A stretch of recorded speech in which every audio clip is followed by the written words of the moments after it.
揾嚟搞裏邊咧，其實好多時咧都係訪問啲好人好事，甚至我都好希望咧就係幫到好多唔同嘅聽眾啦咁。咁但係咧眼前呢位嘉賓係我新相識，而我睇到佢哋網站嘅時候，我覺得係極度有心嘅。先請呢位嘉賓出嚟先，就係嚟自柏津慈善信託，佢哋創辦人、主席兼原受託人就係張榮豐博士。佢話唔好嗌佢張博士，嗌佢阿 Mike。阿 Mike 你好啊 Hello Chris 你好。其實我哋就咁聽可能呢一個嘅慈善信託嘅時候，究竟係做啲乜嘢嘅咧？其實我就知道咧，你哋係幫一啲咧就係慢性淋巴細胞白血病嘅一啲患者啦咁。但係反而我好想知，想當時點解會有呢個慈善信託嘅出現嘅？因為本身屋企人有呢個病，嗯，咁當然當有屋企人有呢個病嘅時候咧，咁啊好多時都會上網啊，周圍 search 啲資料啦，咁啊發覺咧關於啲資料咧唔係好多，中文嘅資料特別係比較少嚇，多數都係英文，咁所以變咗感同身受啦。如果即係我可以創辦一個慈善機構，個主要個目標咧都係話除咗希望可以幫到人之外啦，咁亦都可以就話可以作為一個可能係一個資訊嘅平台啦，咁將呢啲資料去分享出去一啲將來嗰即係有呢一樣需要嘅人咯。其實我睇翻你相關資料咧，你哋都成立咗，其實係我就睇係23年嘅時候咧，叫正式就獲批咗呢個信託啦咁。但係其實你哋有呢個想法已經係再之前嘅事嚟㗎咯。再之前嘅事嚇，咁因為剛才講嗰件事發生都係2021年嘅時候啦，咁都係啱啱係新冠疫情裏邊，咁我哋就有呢個想法咧，就成立呢個慈善信託，咁都經過咗18個月嘅時間嚇，因為可能因為新冠疫情啊，咁個審批會比較耐啲，同埋中間其實都會中間有啲即係同政府嗰度有一啲嘅棘住啦，咁所以就都要2023年嘅4月咧正式攞到呢個牌。係，其實咧我哋講到咧呢個 CLL 啦，我哋一陣簡稱啦，因為其實長寫就係慢性淋巴細胞白血病啦咁。但係呢個 CLL 咧，其實資訊咧，其實你係咪好想提供主力或者呢個信託又好，呢個網站，大家真係可以 search 翻呢個網站。我睇嘅時候，其實你個網站都好詳細。其實裏邊係咪好想俾啲患者了解到多啲，尤其是喺中文方面可以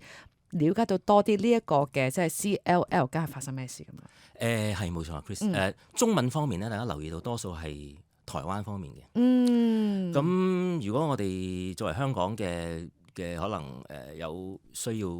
呢方面資訊嘅朋友啦，咁如果地道啲嘅香港人去做翻一個網站，咁我覺得會好少少嘅貼地啲咯。係，同埋其實如果我講到成個就係慈善信託啦，其實你係想做啲乜嘢㗎？主要有3方面啦。3方面。咁第一就我希望提供到一啲資源俾本地嘅患者。咁資源包括就係我本身亦都個信託裏邊咧有一個少少嘅基金啦，咁唔係好多錢嘅啫嚇，咁佢有需要嘅可以嚟問我哋攞嚇，咁唔需要任何嘅財政審批。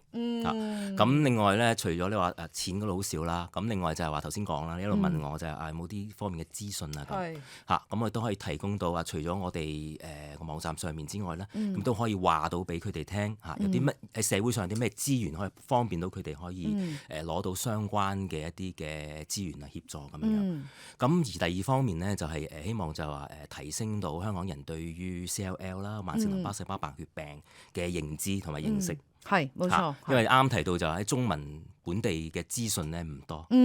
咁多數係英文嘅，咁我都會係久唔久啦。我一放假我就做呢樣嘢嘅，就係去睇一啲相關嘅資訊咁因為一陣我哋都有機會提到呢個病其實好多嘅新藥啦，咁其實咧會每個月或者甚至每個禮拜都有啲新嘅資訊嘅。係啊，係啊，咁都幾鼓舞嘅。咁你就 search 翻啲英文嘅網站 ，search 翻啲英文網站，呢啲 news 咧咁揾一啲鼓舞到，仲有啲如果鼓舞到大家嘅，去繼續去面對，因為始終都係個癌症。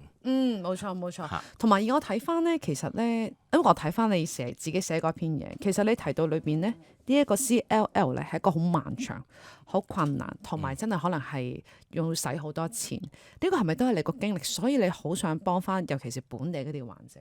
係冇錯。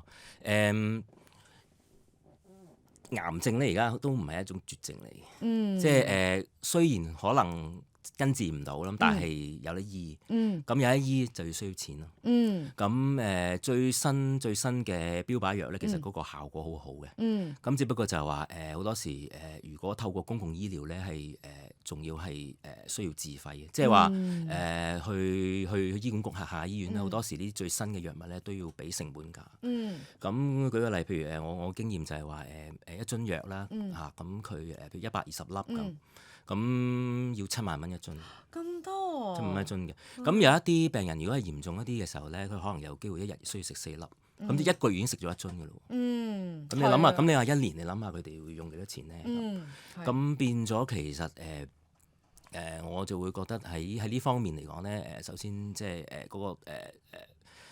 希望就係話提升嗰個即係話社會對呢個病嘅認識啦，亦都希望就係話透過我哋嘅倡議咧，影響到決策者，可以即係令到佢哋可以喺個審批令加快咗。咁其實我知道醫管局而家嗰個審批咧係 fast track 嘅，即係叫加快、加速咗、加快咗，已經做得好好嘅嚇。咁但係家有求啊，肺癌又想快啲，肝癌又想快啲，總之個病都想快啲，想快啲。咁我哋希望都有一把聲音咁所以今日都好多謝你俾呢把聲音我哋。反而我係自己好多謝你，即係點解一開頭嘅時候咧，佢話我唔好講我太多嘅嘢啦，咁樣講多啲資訊。但係我覺得佢個出發點係好好，亦都係因為你身同感受，中間可能係經歷咗好多嘅無助。我相信好多嘅過來人，如果係呢個 CLL 嘅情況嘅時候，呢個病人嘅時候，佢哋都好無助。但係你都我相信接觸過好多嘅過來人，其實佢哋嘅治療過程嗰個心路歷程係點樣嘅？大概舊年11月度啦，咁有一位女士啦，大概佢65歲度，因為呢啲病咧多數係老人家多，呢個喺香港嚟講咧，嗰個發病嘅中位數大概係64至65歲，咁佢係65歲啦，咁佢食嘅藥咧亦都係最新嘅藥。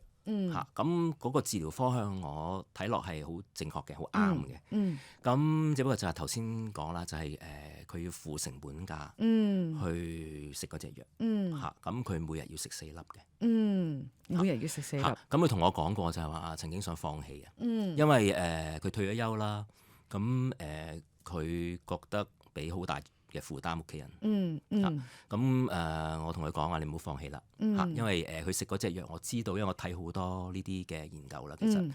現時嚟講亦都係其中一隻最好嘅藥嚟。我話你食啦，盡量食啦。咁當然可能有機會就話可能之後嗰個經濟出現問題，咁我話你都想辦法，可能半粒又好，1粒又好咁既然而家你盡量可能見步行步咯，即係呢個就係佢哋面對嘅問題。係，但係佢而家咪都仲食緊㗎？仲係食緊。都仲，因為係一個漫長嘅道路。漫長嘅道路嚟。係冇錯，不過呢條漫長嘅道路，如果有啲朋友真係患上呢個慢性淋巴細胞白血病嘅話，唔需要太過擔心。但我明白擔心嘅，但係我哋都會好希望就係短短呢幾集裏邊都俾到唔同嘅資訊大家啦。下一集咧繼續咧就會有 Mike 上嚟啦，提多啲，因為佢揾咗好多唔同嘅資料嘛喺網站裏邊。咁我梗係同佢講，喂，梗係喺個節目裏邊再講多少少，你見到譬如啲朋友有啲乜嘢嘅選擇啊，甚至真係啱啱你一路提到，俾啲希望呢啲嘅朋友仔嚇。今集去到差唔多啦，我哋下集再傾過咪，唔該晒，拜拜。